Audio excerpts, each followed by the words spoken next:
Hi, it's Victoria Sullivan from Sullivan Sundries. And we just finished making lavender soap. I'm finishing up my Christmas orders and now I'm making Christmas cranberry. So, as always, we're just going to get started with mixing the oils. Tired. We've been doing this quite a bit lately. Trying to fill in these last minute orders, and I still have lip balm to do, and the kids and I will be making bath bombs shortly too, just as personal gifts to people. So I'm going to start with one of my favorite oils, which is castor oil.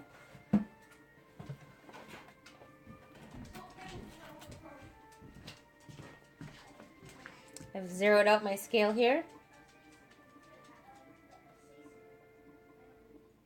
And right after Christmas, I'll have to be doing all my reordering of all my oils and essential oils and supplies. Getting ready for Valentine's Day and Easter and Mother's Day. Start my spring supplies going. Okay. There's my castor oil.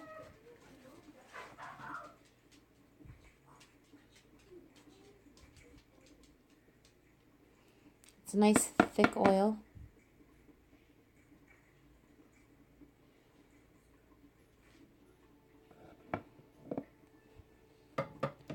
Okay, then I'm going to zero it out.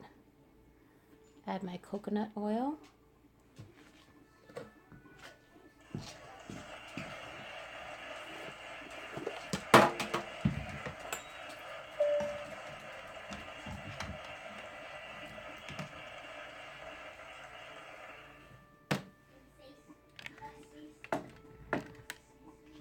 Sorry.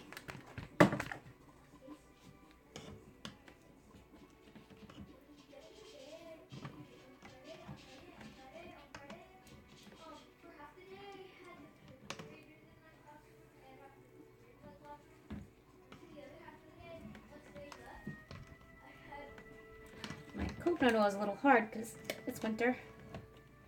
Summer, you can pour it right out. About halfway there.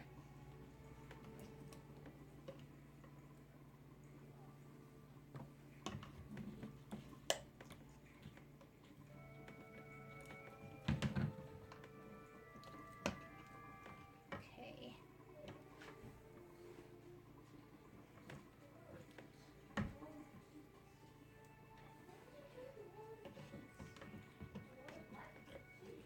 Just about there. And sometimes it's just hard to get it out of here. Okay. And I went a hair over, just a smidge. Don't forget, this is science. You need to have it as close to exact as possible.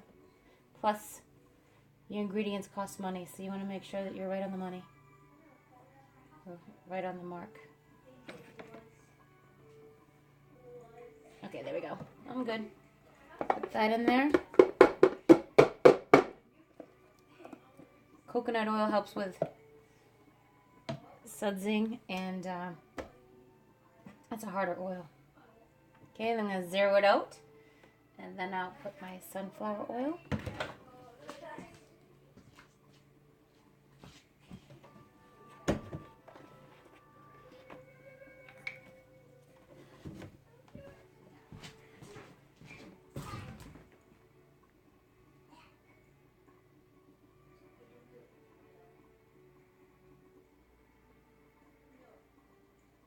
It's a very snowy day here in New England.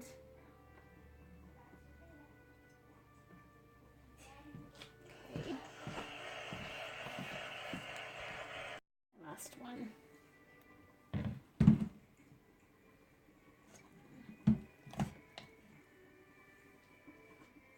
It's nice and snowy and Christmassy. It's a nice pretty snow. I think we're getting about 6 inches today, I've heard. It's not too windy. It's a nice day.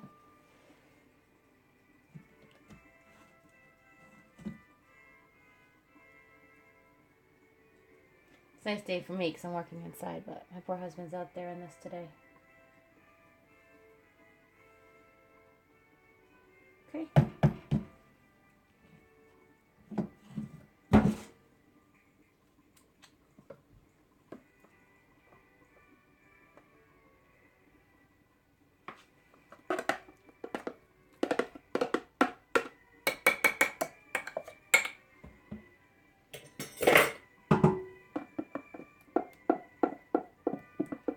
All that goodness out of there.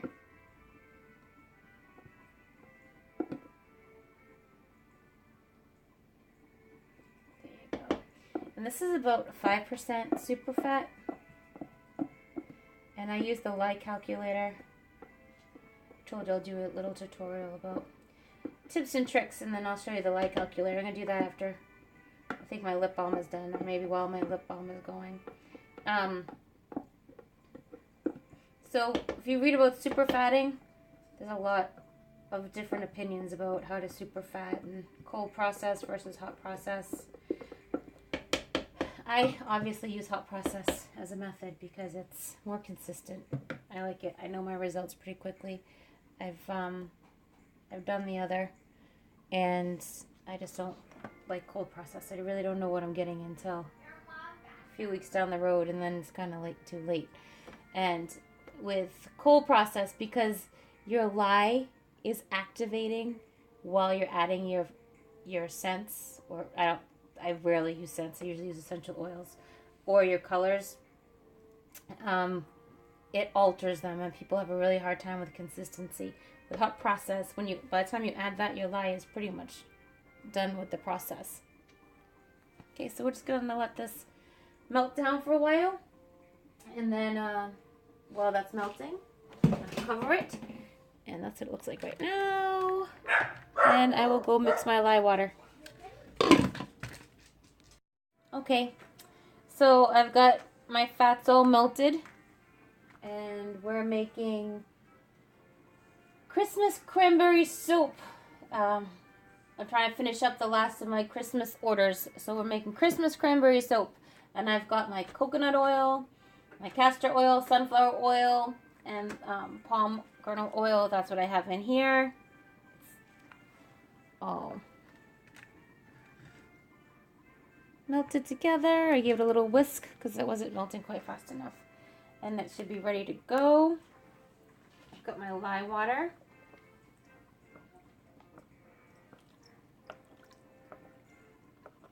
So it's clear because it's all dissolved. And again, I always mix it outside. I've got my safety gloves on, my glasses, safety glasses. Always mix your lye in a well-ventilated area. I choose to do it outside because I've got a family to worry about and pets who are part of my family. Okay. Mix that together. It's a snowy New England day. I've got soup going behind me on the stove. I was reading a book about soap making, and it said don't mix your soup with your soap or your soap with your soup. So I never use my crock pots for soap that I use for soap for anything else. Just for soap. By the time the product is finished, it would be safe. Just rinse, as long as you clean it. But with all the essential oils, I could imagine that it would leave a difficult flavor to some of your soups or crock pots. But I pick them up usually at Goodwill cheap anyway. So I've got a few crock pots that I use. I'm going to mix this up.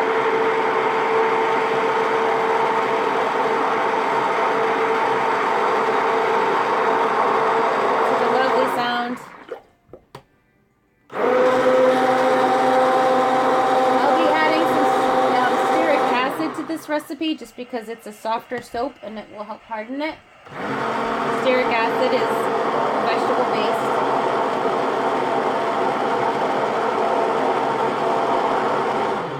I'll also be adding a little confectioner's sugar just to support the bubbles.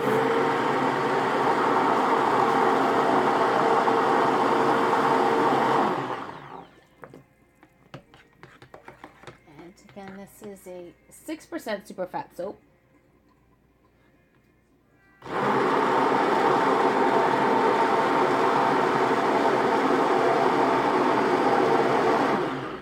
Okay, I'm getting there, see? It's like pudding. It's that trace. Okay, So I'm just going to add my, let that cook. It starts to bubble a little. I'm going to add my stearic acid and my sugar. So for super fatting, there are different philosophies about it. Some people say to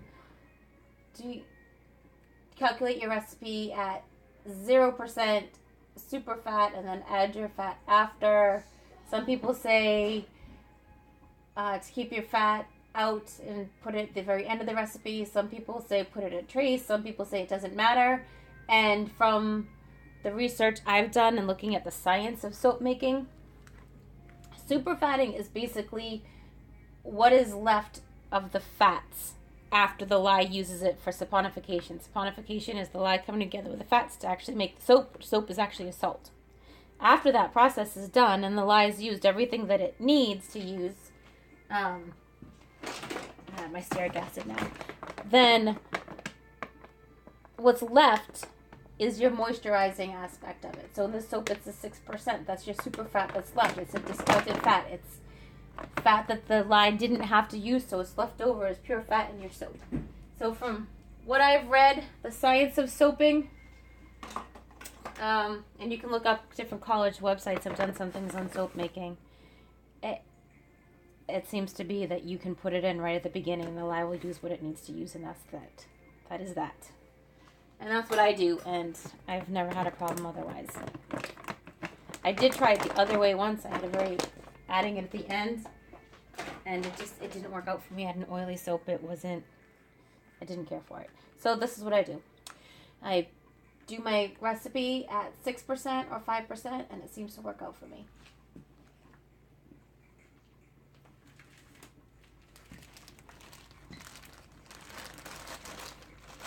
Okay, I'm going to add my confectioner's sugar here.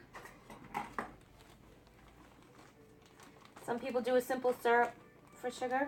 I just use confectioner's sugar. Put it right over the top. It'll melt right into it.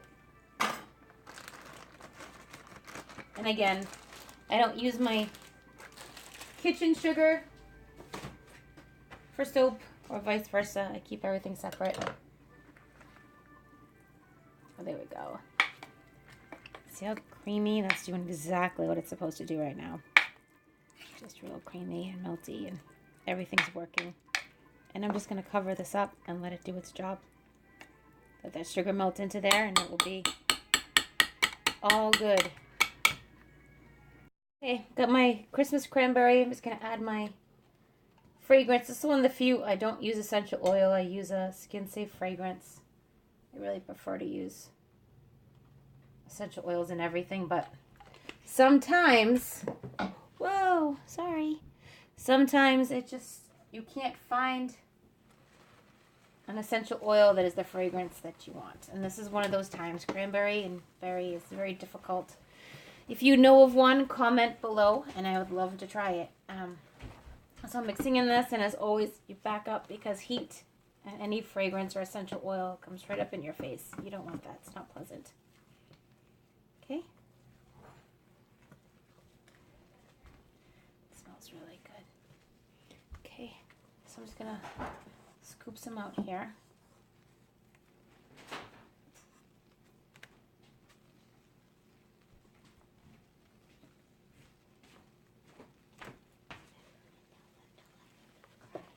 Okay. And I've got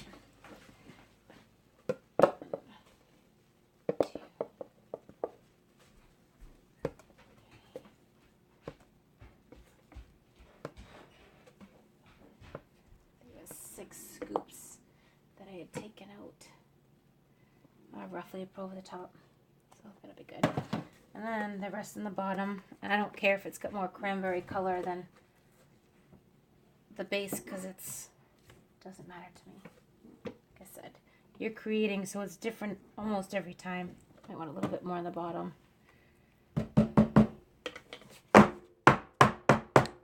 Whoa, sorry. Okay. Now I'm gonna do a little bit more, I think. Just eyeball it and do what I think looks good. And that's it. Okay, I'm just gonna keep this over the heat while I take care of this. So I'm going to add my color here and just mix it up. And I'll mix it up and I'll all mixed.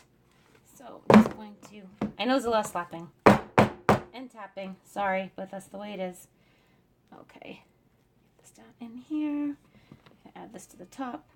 You have to move quickly because when it cools, it's really difficult to work with.